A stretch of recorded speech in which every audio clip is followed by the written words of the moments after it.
La surprise. Je suis souvent programmé à reproduire toujours les mêmes choses, les mêmes postures. Je peux être, ou les personnes peuvent être autour de moi, rétifs au changement, imperméables à la nouveauté. Alors plutôt qu'un fonctionnement répétitif et automatique, j'ose faire une surprise à mon entourage, offrir un bouquet de fleurs sans raison, proposer une sortie imprévue, un moment partagé. Et je découvre en moi ce que ça me fait de surprendre. J'accueille aussi l'imprévu avec le recul nécessaire, qui n'a rien à voir avec la méfiance. Je me laisse surprendre par une rencontre, une pensée nouvelle, un désir qui surgit.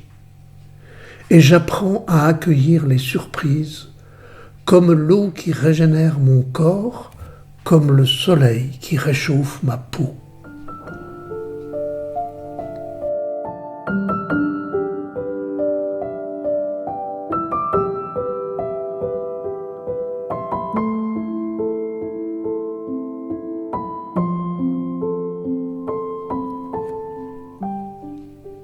La disponibilité.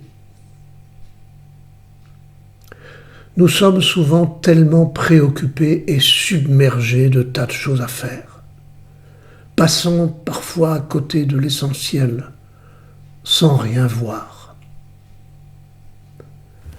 Alors plutôt que m'enfoncer toujours plus dans la surcharge, je choisis de faire le tri de l'essentiel.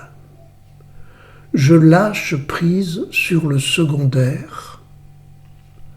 J'apprends à déléguer. Je laisse passer les injonctions. Je déconnecte la surchauffe. Et je m'ouvre aux opportunités, disponible à ce qui vient, aux idées nouvelles, aux désirs motivants. Disponible aux sollicitations, accueillant aux propositions, libre de choisir, de dire oui ou de dire non, selon ce qui est bon, pour moi, pour nous.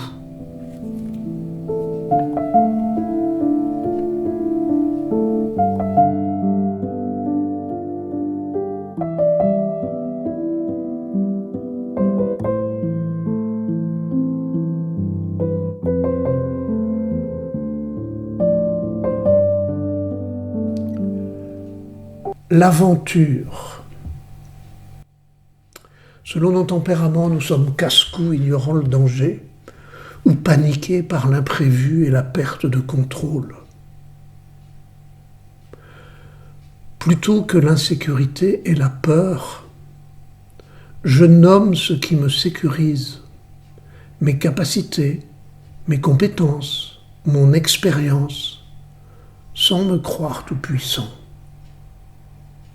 Je nomme aussi mes fragilités, mes limites, mes craintes, les leçons de mes échecs, sans me croire condamné d'avance. Je m'appuie sur la confiance envers ceux qui sont là pour garantir ma sécurité, envers ceux qui me connaissent et me disent que je suis capable.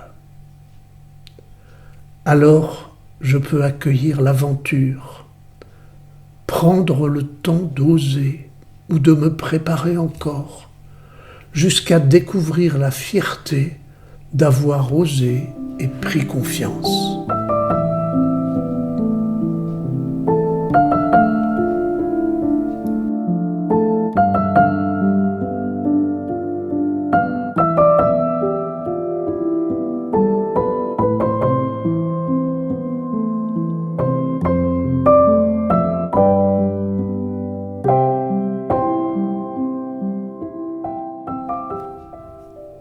Le sourire. Nous passons parfois par tant de crispation et de regards fermés, tant de déception, de tristesse ou de honte.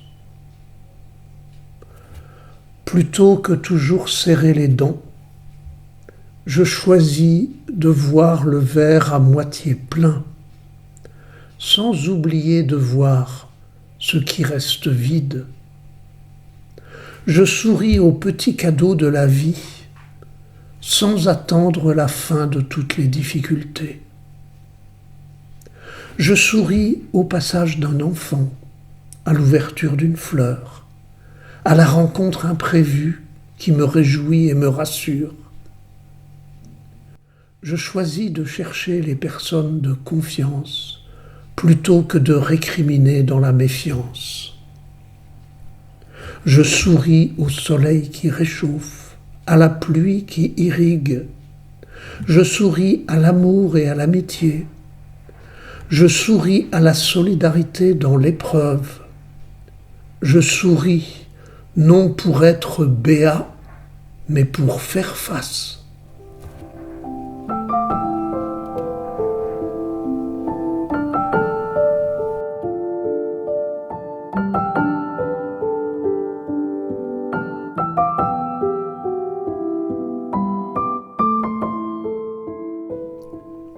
L'énergie. Que de fatigue, d'épuisement, de burn-out en nous et autour de nous. Quand je n'en peux plus et que je ne trouve plus de sens à rien.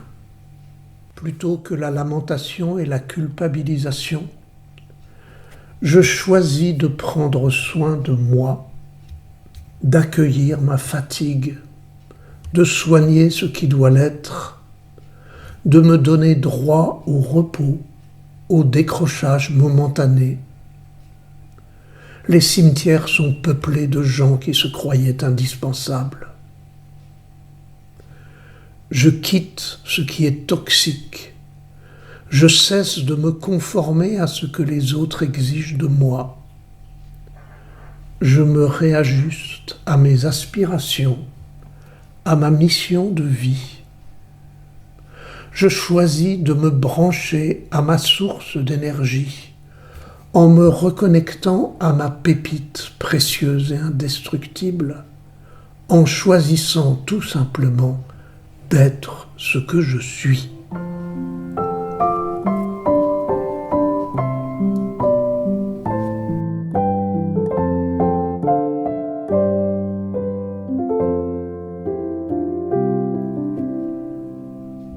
Le soutien.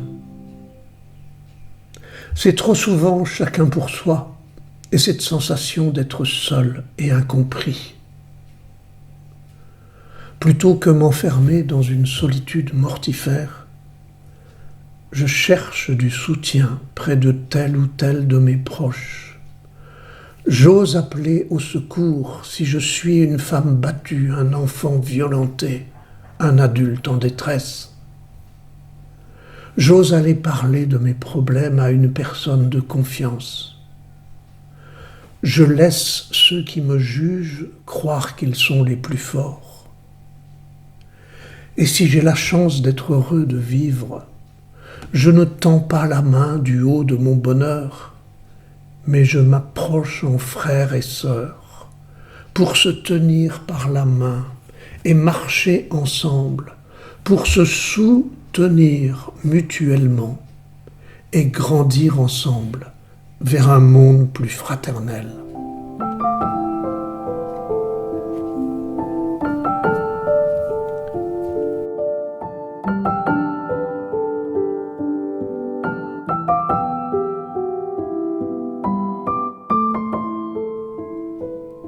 La patience. Tant d'impatience et de précipitation dans nos vies, tant de frustration et de désirs inassouvis. Plutôt que vouloir tout de suite, je choisis de regarder la petite pousse qui sort de terre et d'attendre sa croissance plutôt que de tirer sur ses feuilles. J'ai la même patience et la même confiance pour mes propres croissances et pour mes lenteurs et pour celles des autres. Je choisis de transformer l'impatience des retrouvailles en un temps où je mûris et me prépare, où je m'habille le cœur pour la rencontre, et je découvre ce que cache mon impatience, la force de mon désir, l'espoir de réussir, le bonheur des retrouvailles.